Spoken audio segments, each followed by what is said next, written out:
A lot of confusion, Max. Even the public relations company that speaks for the Pistorius family now told us they were confused about what was happening.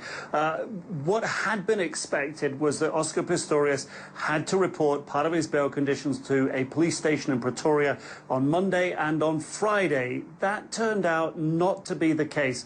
He instead reported to the magistrates' court where he discussed some of his bail conditions and what we have learned about those conditions, some of the supervision by parole officers. What we have learned today is that 4 times a month, a minimum of 4 times a month, parole officers will visit him. Now, it won't be just at his home. If he tells them that he will be doing his athletics training at 10 a.m., they may show up there and check that he's there. He's not allowed to leave Pretoria. We know that his bail conditions say that he is not allowed to drink alcohol or take prohibited drugs. The parole officers will be able to give him urine tests, which are very sensitive, they say, which will test for alcohol and drugs.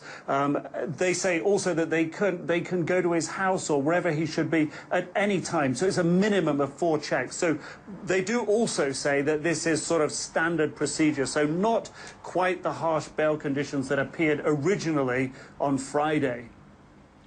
And obviously everyone's got a view on this case right now. It's riveting stuff, isn't it, in many ways, although it is real life. And his version of events is that he mistakenly shot Reeva Steenkamp. And it's interesting to hear what South Africans think about that, because there's a lot of sympathy for that view, isn't there?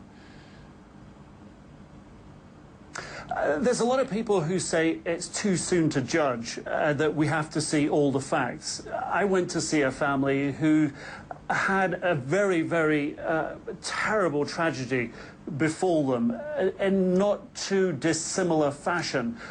The husband, Rudi Visagie, was an international rugby player. They thought that there was an intruder on their farm, and he shot out of the window.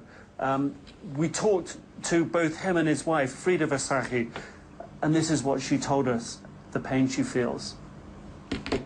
It's for me very, very bad. Some days to see other mothers and daughters.